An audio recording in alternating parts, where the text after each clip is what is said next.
Let me explain a little bit about the history of the Western United States. At one time, the Western United States has the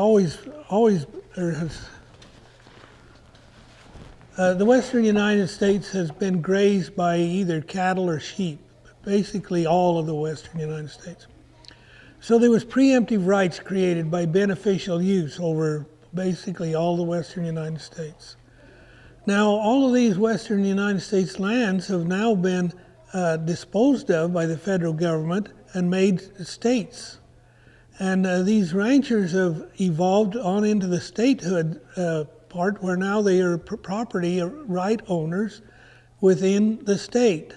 And not only that, within each of the counties of the states. So all of this vast Western land has got owned by right holders.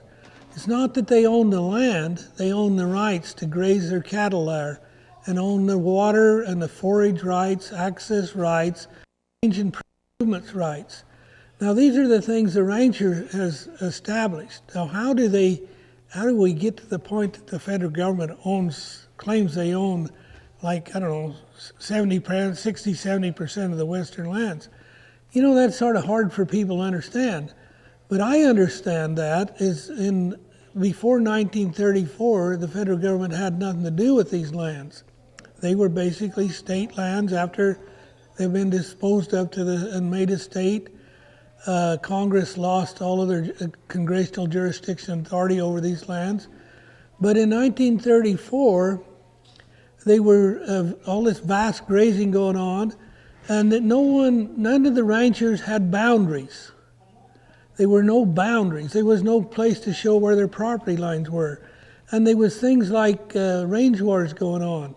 And there was things like overgrazing going on.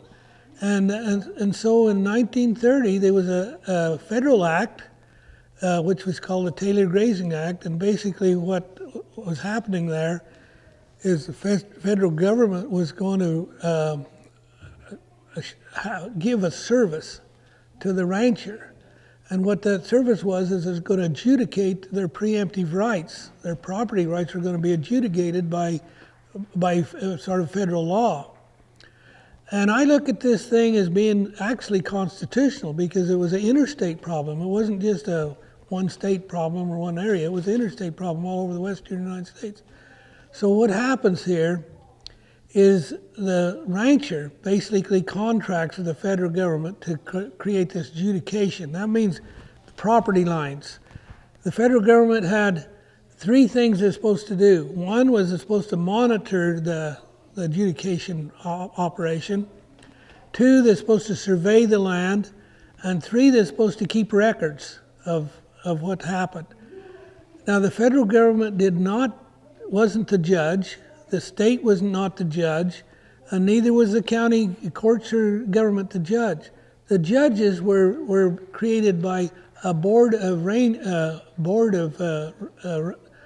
ranch advisors, and they were nominated and elected by the cattle and sheep industry, and that board was the judge, and they adjudicated the land, showing where the lines were and where, how many cattle could stay within these lines. And so now the rancher has a property that has boundaries. And that property it's adjudicated property. And now what happens is the rancher becomes the steward of that adjudicated property. Like, for example, Bundy become a adjudicated rancher with property rights of these particular things. Mapped, surveyed, and mapped, and records kept by the federal government. Well, this contract was made between the rancher and the federal government to do this service or this work. And the rancher paid a fee for that. And let's just say they paid 6 cents per AUM. AUM is an animal unit per month. So every cow that he has out on his ranch is every month he's paying the government 6 cents for the service. What's the service? To monitor, to survey, and to keep records. Well, this was all taken place from the 1934 into the 1960s And then that work was done. But the ranchers did not drop their contract. They kept signing contracts. And of course, the federal government got involved in range improvements. And then the fee went up from 6 cents to say $1. And the federal government then was to get 12.5% of that $1 was for their fee. That was for their wages, for their office, for their vehicles, for their service. And who paid that fee? The rancher paid it. Well, what happened to the other part of the dollar? The other dollar was to come back for range improvements, things like fences, waters, those type of things.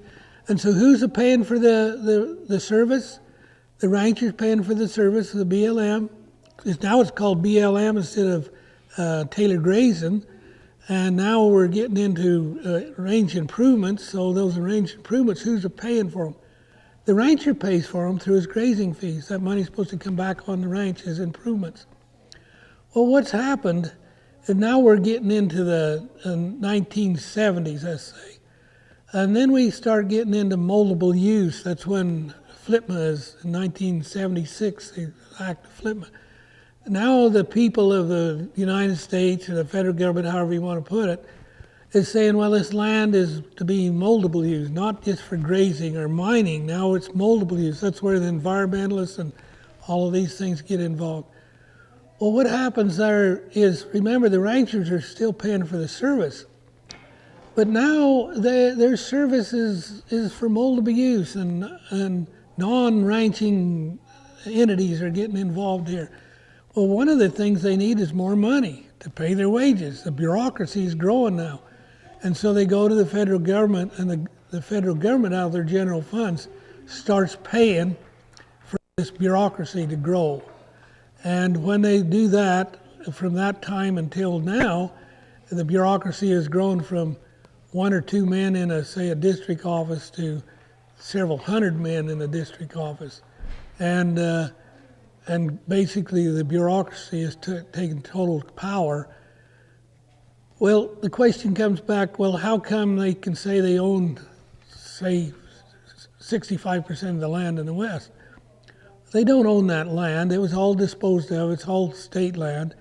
But how they get control is because they get the contract, let's say 100,000 contract with ranchers saying that the federal government can manage their land. And so that's where Bureau of Land Management comes from. So it's all sort of the ranchers' fault. They've never dropped their contract with the federal government. They keep paying the federal government, which makes it a good contract. And if they have any problem, where are they going to end up? They're going to end up in a federal court because they are a party of the federal government. They have a contract with the federal government. They end up in the federal court. There's no hope for them as long as they keep assigning those contracts.